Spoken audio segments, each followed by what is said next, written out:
तो अब देखते हैं लाइन एंड प्लेन। इसमें मैं दोस्तों बता रहा हूँ आपको ओनली फॉर्मूले की रिवीजन होगी। यदि एमसीक्यू लेने जाओ तो बहुत ही टाइम लगेगा। एमसीक्यूज में नेक्स्ट जो मॉक टेस्ट होंगे उसमें एकदम डिटेल से, वो भी अगेन 1 आवर तक का लेक्चर, 1 से 2 आवर तक का होगा वो भी। But full length mock test, full MCQ part 1 एकदम फिनिश, 2 आवर में रिविजन प्लस 2 आवर में उसके एमसीक्यूज बढ़िया तरीके से। मैं 50 से ज़्यादा एमसीक्यूज 2 आवर भी नहीं लगते, 1.5 आवर लगता है, मतलब 1.5 आवर में तो हमने 50 क्वेश्चन सॉल्व करने होते हैं। और उससे भी ज़्यादा 2 आवर में, मतलब एकदम 2 वीडियो देखो बस, 1-2 आवर का थ्योरी लेक्चर रिवीजन के लिए और एक एमसीक्यू के लिए, तो आपका फिनिश पार्ट 1। और अगेन ऐसे ही वीडियोस डालने वाला हूँ मैं नेक्स्ट, तो चैनल को सब्सक्राइब करना मत भूलना, क्योंकि हर एक केमिस्ट्री मैथ बायो सब में, बायो नहीं बट केमिस्ट्री मैथ और फिजिक्स पीसीएम ग्रुप पे, और बायो भी जैसा होगा वैसे मैं करते ही रहूँगा। देखते हैं आगे नेक्स्ट। अब लाइन एंड प्लेन में वेक्टर इक्वेशन ऑफ लाइन पहले पढ़ेंगे हम, जो कि passing through given point and parallel to vector and passing through given 2 points. और again distance between point and skew lines, और उसका डिस्टेंस जो होता है ना, डिस्टेंस बिटवीन स्क्यू लाइंस और पैरेलल लाइंस, वो भी देखेंगे। और इक्वेशन आप देखते हैं, equation of line passing through given point. अब पॉइंट गिवन होगा ना, अब देखिए वेक्टर कोई ऐसा होता है R bar is equal to A bar plus lambda times B bar. अब R minus A cross B करके 0 आता है, इसको ऐसे भी एक्सप्रेस कर सकते हैं। देखिए यक्स, ये नीचे एलिमेंट डायरेक्शन कोसाइंस होते हैं एक्चुअली, डायरेक्शन रेशियो भी चलते हैं। देखिए X minus x1 upon L is equal to Y minus Y one upon N is equal to Z minus Z one upon N, ये एक्चुअली फॉर्मूला है। अब देखते हैं आगे equation of 2 lines passing through given 2 points. अब given 2 points ऐसे कुछ भी गिवन 2 पॉइंट्स हो, बट देखो X minus x1 upon x2 minus x1, जो कि एक्चुअली डायरेक्शन रेशियो भी होता है, बट 2 पॉइंट गिवन हो तो डायरेक्शन रेशियो की जगह हम डायरेक्टली ऐसे पुट कर सकते Y two minus one Z two minus Z one. तो ये हो गया क्लियर। अब distance between point from line, देखते हैं कोई point P of alpha given होता है, मतलब अल्फा और ए बार और direction lambda times B bar, ऐसा कुछ आर बार लाइन का इक्वेशन गिवन होगा, तो उसका डायरेक्शन मतलब डिस्टेंस जो पता करना है ना, अल्फा माइनस ए बार करके, मतलब ये जो वेक्टर है ना इसका बार करके उसके मैग्नीट्यूड लेंगे वेक्टर और उसका स्क्वायर करेंगे, माइनस अल्फा माइनस ए बार, मतलब अल्फा वेक्टर माइनस ए बार वेक्टर, और उसका डॉट करेंगे इस बी बार से, और नीचे ये बी बार की मैग्नीट्यूड। मतलब एक्चुअल में हम क्या कर रहे हैं इसमें, ये जो है ना बी कैप से मल्टीप्लाई करेंगे इस वेक्टर को, मतलब पी माइनस ए है ना जो मिलता है ना, उसको बी कैप से मल्टीप्लाई करेंगे, और वो जैसे ही इस मैग्नीट्यूड से माइनस करके रूट निकालेंगे तो हमें डायरेक्टली डिस्टेंस मिल जाएगा। अब कार्टेशियन फॉर्म देखिए, ये तो फॉर्म होता है लाइन का कार्टेशियन। अब इसको अलग मेथड से देखिए कैसे, ये जो गिवन फॉर्म है ना, under root A minus x1 plus B minus y1 plus C minus Z one whole square, मतलब square minus A X one L plus B minus y1m plus C minus Z one square, actually cartesian form है इसका। तो ये भी इसको satisfy करता है। Actually distance के लिए कार्टेशियन मतलब ये वेक्टर फॉर्म से हम इसे डॉट प्रोडक्ट करके डिस्टेंस निकाल सकते हैं, बट यदि हमें वेक्टर नहीं चाहिए, इसे कार्टेशियन फॉर्म में से भी हम, मतलब एलिमेंट गिवन हो लाइन के इस फॉर्मेट में नहीं हो गिवन, यदि इस कार्टेशियन फॉर्मेट में गिवन हो तो हम ऐसे निकाल सकते हैं डिस्टेंस। इसमें भी कुछ नहीं, ए माइनस एक्स वन, मतलब ये जो है ना पॉइंट है ना ए बी सी, तो ए माइनस एक्स वन कर दो, फिर बी माइनस वन, मतलब ए बी सी और X one Y one Z one का माइनस करके स्क्वेयरिंग, माइनस माइनस क्या करना है उससे सब कुछ, ए माइनस एक्स वन, देखिए ए माइनस एक्स वन इंटू ए, मतलब इसका मैंने एलिमेंट बताया ना आपको, इससे मल्टीप्लाई करके एडिशन करके माइनस करके और होल का स्क्वायर करके, स्क्वायर करना भी मत भूलना। देखिए इधर भी स्क्वायर है, इधर भी स्क्वायर है, और इधर भी तो स्क्वायर होता है, बट हमें इस टर्म का स्क्वायर ले लिया, वो भी बहुत है, तो ठीक है। अब आगे स्क्यू लाइंस, जो कि नॉन परपेंडिकुलर, मतलब नॉन इंटरसेक्टिंग, नॉन पैरेलल नहीं, पैरेलल लाइंस हो सकती है बट नॉन इंटरसेक्टिंग लाइंस, मतलब टू स्ट्रेट लाइन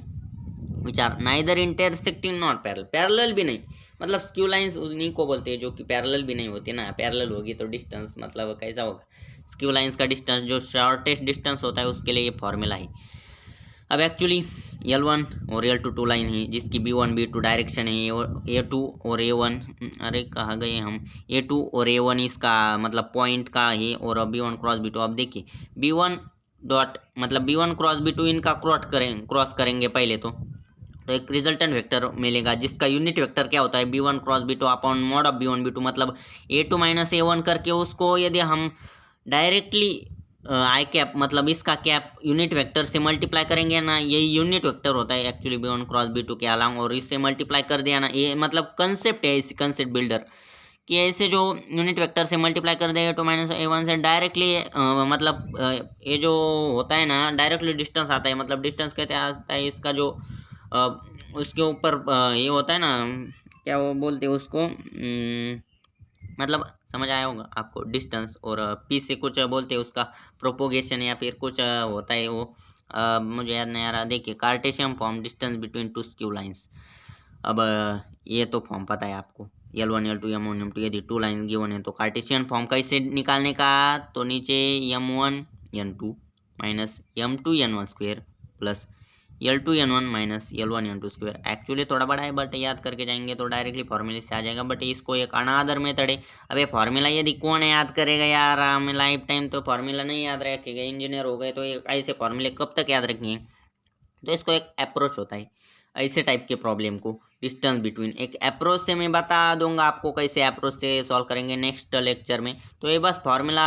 मतलब जिनको अप्रोच से कोई लेना देना नहीं, जिनको बस फार्मूला चाहिए तो ये फार्मूला ही। अब देखिए आगे डिस्टेंस बिटवीन पैरेलल लाइंस का डिस्टेंस, अब बी अपॉन बी कैप, मतलब बी बार का मैग्नीट्यूड बी कैप से टू माइनस A1 को मल्टीप्लाई करके डिस्टेंस मतलब मिल ही गया डायरेक्टली। तो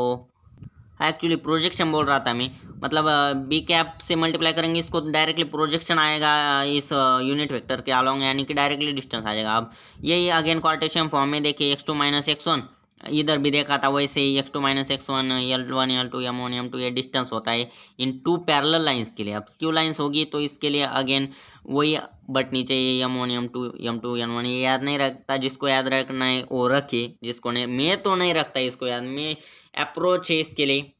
मतलब पहले जो मेन हमने वेक्टर फॉर्म देखा ना, ए अप्रोच से हम, ये जो अप्रोच है ना इसी से हम स्क्यू लाइंस का डिस्टेंस निकाल सकते हैं, और कोई भी कार्टेशियन इक्वेशन मतलब वेक्टर में कैसे कन्वर्ट करना है मैं आपको बता दूंगा और नेक्स्ट लेक्चर में। आप एकदम अच्छे से, ये सिर्फ रिवीजन लेक्चर है तो होगा ये भी। अब देखिए प्लेन देखते, इक्वेशन ऑफ प्लेन, इसमें normal form, passing through point and vector, अब वेक्टर कंटेनिंग पॉइंट।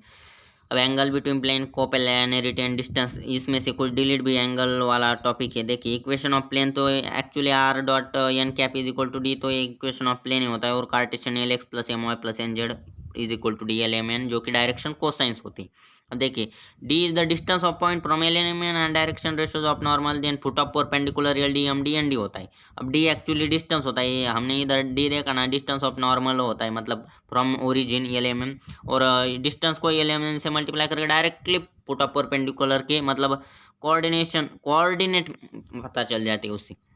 आप जैसे ही प्रॉब्लम्स को लेंगे ना हम नेक्स्ट आगे,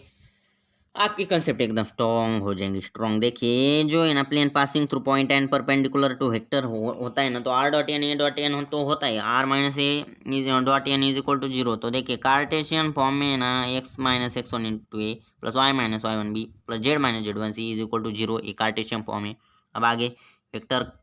plane passing through three non collinear point यदि गिवन हो तो डायरेक्टली कार्टेशियन फॉर्म देख के आपको समझ आएगा होगा, X minus X one Y minus Y one Z minus Z one, X two minus X one Y two minus Y one Z two minus Z one, X three minus X one Y three minus Y one Z three minus Z one equal to zero करके directly Cartesian form, इसको determinant solve करके आपको directly plane का equation मिल जाएगा। अब देखिए ये वेक्टर फॉर्म है R minus A into bracket में है ना A cross B plus B cross C plus C cross C, ऐसा करके हमें डायरेक्टली वेक्टर फॉर्म आगे देख के लेंगे। प्लेन ज़्यादा की, हालांकि प्लेन में एक दो सवाल या हार्डली आ जा सकते, ज़्यादातर लाइन में ही सवाल होते हैं, इसमें प्लेन में ज़्यादा, ये तो डिलीटेड ही डायरेक्ट है। बट फिर भी आप एक बार देख लीजिए cos theta N one dot N two upon इसका मैग्नीट्यूड, मतलब ये एंगल, और cos theta again A one A two B one B two, ये जो कि ए वन इसके मतलब डायरेक्शन रेशियोज होते हैं,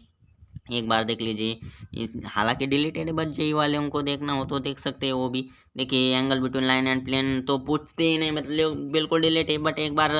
देखिए इसका फार्मूला भी ज़्यादा डिफिकल्ट नहीं, sine B dot N upon B N sine inverse theta निकाल दिया, और ए वन ए टू ये कोई बात नहीं है, नहीं देखते हैं हम, ज़्यादा डिलीटेड है इसलिए इसकी ज़रूरत भी नहीं है। देखिए कोप्लैनरिटी बहुत इंपॉर्टेंट है, और इसकी ज़रूरत भी है, कोप्लैनरिटी ऑफ टू लाइन्स। अब 3D में कोप्लैनरिटी कैसे डिसाइड करेंगे हम, तो देखिए एक्स वन एक्स टू वाली टू लाइन्स तो मिल गई, one A two B two C two direction हो गई इसकी, X one minus X two minus X one Y two minus Y one Z two minus Z one A one B one C one A two B two C two, जो कि zero आएगा, तो coplanar lines होगी, बिल्कुल coplanar. अब equation of plane containing them, कैसे होगी, देखो ये तो होगा A1 B1 C1 Z1 Z2। अब एक्चुअल में X1 X2 ही